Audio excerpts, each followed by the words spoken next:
Now, on paper, it was the most successful year of my life. It really was. All the dreams of a 10-year-old me came true, if I'm honest. I traveled the whole world. I made friends. I maintained friendships, which is also something that is really difficult, but I'm so glad I got to do that. I got to travel to Wales in spring, where I got to film this video and got to do this hike. It was also the time that I spent with Nic Westermanns, of course, my friend and teacher, and of course legendary blacksmith. And I got to forge knives and axes with him and learn things that I wanted to learn as long as I can remember. Then I got to go up to Sweden to teach a seminar and travel to Denmark to once again look at some old Viking axes and shipbuilding, and hang out with my friend Jonas Als, which we also wanted to do for a long time. In spring I also survived Lyme's disease and a surgery. Both things I would see as a success. I got to live in the bush of northern Ontario once again, in my van, living off fish for the most part, and a lot of coffees. I dared to overcome my fears and to do my first multi-day solo canoe trip in the boreal forest of northern Canada.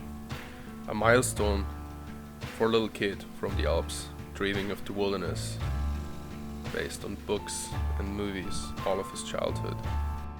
And then I even got certified as a canoe tripper by one of my mentors, which was a very special moment for me. I got to successfully launch my own tool line with our new axes after years of being fascinated by blades and axes.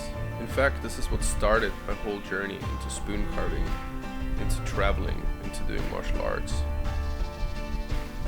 After 10 years of studying Japanese swordsmanship in Kyushu, Japan, I became the first non-Japanese practitioner to win the Japanese championship with my team.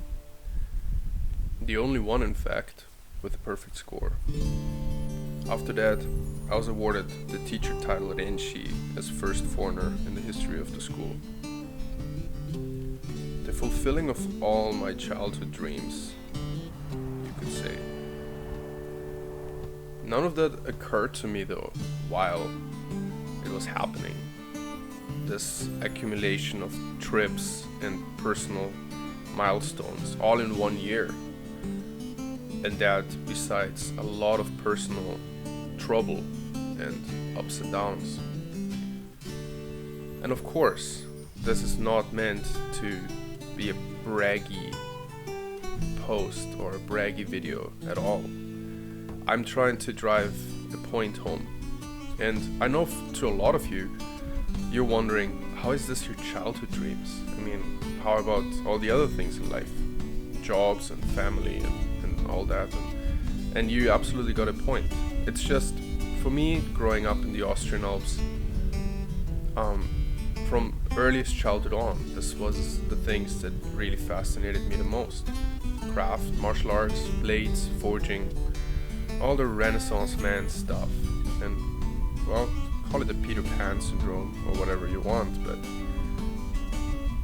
now, why am I making this video? To tell you how great my year was. I'm sitting here writing this on the 31st of December 2019, at the end of a decade full of traveling, gained and lost loves, victory and defeat, injury, recovery, highs and lows, just like everybody else's, I guess. But I'm feeling defeated,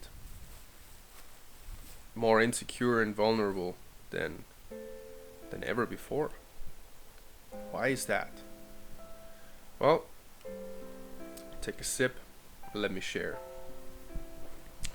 Comparison and all the dynamics in its aftermath are powerful companions. The world of arts and crafts and the minds roaming that world are exposed to that shadow very frequently. A much smarter person than I once said, comparison is the destruction of joy. And do not fear failure, but be terrified of regret. Why am I talking about comparison today, and not the classics like depression and anxiety? Well, because I think that just like the chicken and the egg, comparison was first, or rather its darker sibling, envy.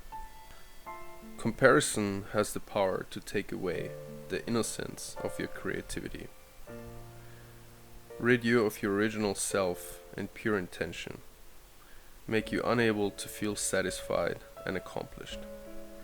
It opens doors to vicious hamster wheels of doubt and nagging questions, and kills the joy of the present. Yet, I think comparison is deeply rooted in our evolution that is done through learning by doing. Of course, we compare our present selves to our former selves. We compare our abilities to others' abilities. It is an important process, but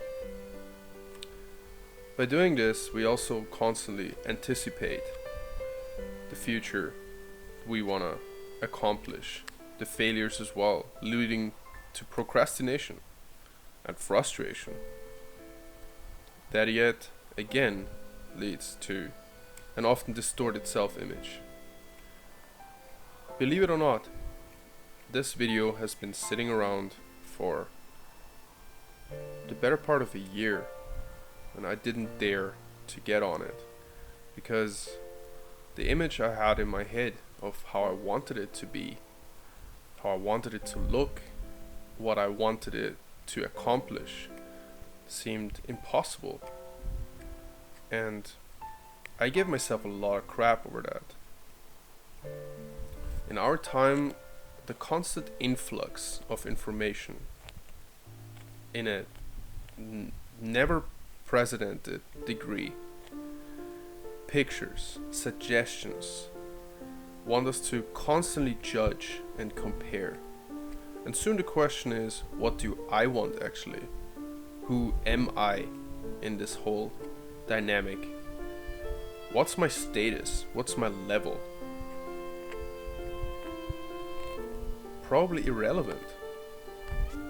What do I want to do? I wanted to climb that mountain that day, and since I was already at it, I just brought my carving bag, and I thought, wouldn't it be cool to sit up in those blueberry fields and carve a spoon and try to be what in my romanticized mind I just saw as something very Welsh to do. Well, originally I wanted to make a video about carving in the magnificent landscape of Wales, and I hope you enjoy it while I'm rambling about. See, the problem aren't the mistakes or anticipation of the mistakes, but it's the fear of them, the horror of failure and the abyss of regret. So when we compare ourselves to someone else and we're envious, maybe sometimes a little bit more than we actually realize or admit, at the same moment we're also trying to anticipate how we gonna achieve something, being immediately intimidated by the fear of just screwing it up, quite simply. Now, carving has taught me something very powerful. What if mistakes are purely our mentors? Mentors without validation, good nor bad. Would there be any evolution and growth without learning what does and doesn't work? And some healthy chaos at times, maybe? In German we say, where you carve, there are shavings. You can't blame yourself for the mistakes you made when you didn't have the metaphorical right tools. And even making a mistake again is perfectly fine. In fact, some of my personally most liked milestones in carving and craft in general were the cases where I actually made a wrong cut, the knife slipped, or I just screwed something up, to be quite frank, and that was what I thought in the first moment. But then, magically, so to say, I found for myself a new entry, a new design, a new way of doing something, by mistake. But equally as often, I stopped doing something because of comparison, because of the fear that I'm never gonna get to a certain point. I didn't give myself the time, I didn't allow myself to make mistakes. Today we have this highly unnatural flow of information. Imagine just a very short while ago, as far as human history, evolution goes, people wouldn't have been able to know about something that was happening just a few miles away from them. And now we basically see all the information all the time, and that comes with a lot of perks, with a lot of advantages that I personally am very happy to take advantage of. Looking at pictures of artifacts, traveling the world, being able to connect with a friend, craftsman, teacher on the other side of the globe. Yet, with one click of a button, we also see everybody's ups and downs, lefts and rights, happy moments, sad moments, and everything in between. And I question if our minds are actually able to do this, made to do this, yet. It can mean the demise of joy in everything, because we're not able to find the self in all of that judging and comparing, because this is ultimately what all of this information does. It's a constant urge to judge and compare. I'm sure all of you have those stories, bumping into a stranger somewhere in the most unlikely fashion. A stranger who would change the direction of your life. It's a random lead in the middle of nowhere, like a shape you see somewhere, a wrong cut, as I said before. Leads are coming from everywhere, but if you would have never dared to go a certain direction, pick up the knife on an axe, start writing, whatever it is, this lead would have never appeared. I think this is an attempt to remind myself and share about the power of how negative anticipation from envy, comparison, just losing of self can mean the absolute downfall of your creativity and joy in what you're doing. The Buddhist principle of ignorance was a surprise to me. Ignorance meant in ignoring your actual reality for the sake of a made-up one. The actual reality for me right now is that I had an incredible year and I overcame some pretty nasty stuff in order to go on to experience incredibly generous people, lovely friends, very fortunate and special opportunities. But the made-up reality says, I'm not good enough, there's someone better at this and that, here, there, and everywhere. I'm alone, I'm lazy, I'm procrastinating, I'm boring, I'm missing out, it's all hopeless. Life is nothing but loss and problems. Well, another Buddhist principle says that life is a long chain of problems. They're the norm, not the exception. So, we're back at the mistakes, the mentors, the teachers. I challenge myself today to welcome every mistake in life as a teacher. How would I not want to have more of them in my life? More mistakes, more teachers. I try to open myself up for the problems as challenges. If there's a problem, you find a solution.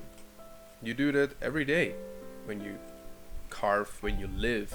It's a long chain of obstacles, of problems. And you're growing, you're evolving by finding a way to get over them. For everybody who is looking at starting anything out there, I try to share one thing that has helped me more than anything else when I'm getting to this point, and I've been to this point at this change of the year where I was like, what? I can't even start to comprehend how to make the next step. Well, every journey of 1,000 miles starts with a single step. It can be a very, very small one. Very often, the steps I'm trying to make, and maybe you can relate, are way too big. I'm trying to leap uphill, and that's not always possible. So if you find yourself discouraged by everything you see every day, the beach pictures, the cars, the bicepses, the spoons, whatever, money, fame, or just having, I don't know, family, a partner, whatever the challenge is that you're trying to overcome, take little bites.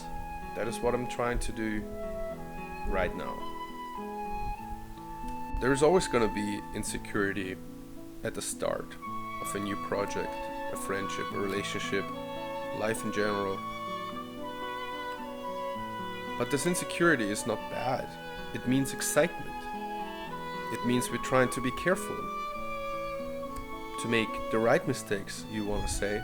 I stopped saying not making any mistakes a while ago just because of the principle I explained before, that mistakes are something we should welcome in our lives.